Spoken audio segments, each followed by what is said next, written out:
So I want to go back to something I think I heard you just say is that NHI vendors, and we might not need them or something along those lines. Now, what you would say to a practitioner, like if you are discovering this now, you've got this big machine account problem.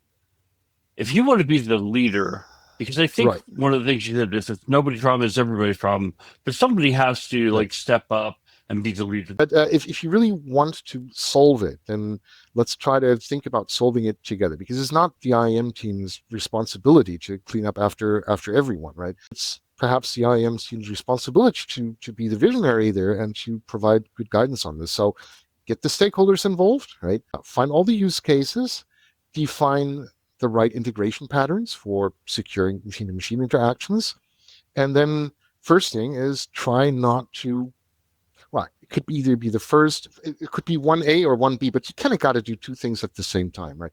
I would say try not to create any more of this junk, right? Use better patterns and design your Swiss Army knife so that you can do it. The second thing is, honor what you have and try to clean it up. And that's where these workload identity management tools or NHI tools come in as well, to kind of help you clean up the mess that you already have. But you want to reduce that mess. You don't want to continue doing the same kind of thing again.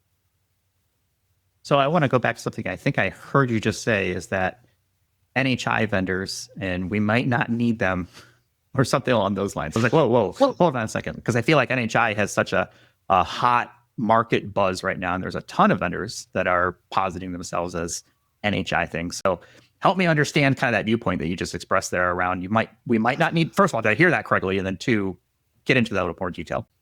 NHI is this huge buzzword, but the ones that are driving this are what I would call workload identity management vendors. I mean, they have perpetual roadshows. They invest millions in hyping up this market, and they do something that's very useful. They help you identify all of your legacy static identity constructs, because otherwise you don't know where they are. If you don't know where they are, how can you actually secure them? And then they help you manage that technology debt, which is something that's really important.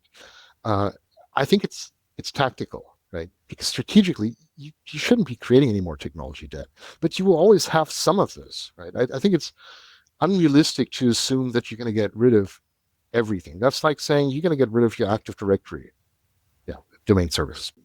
Eventually, maybe, and we might still be working when that happens, or maybe not.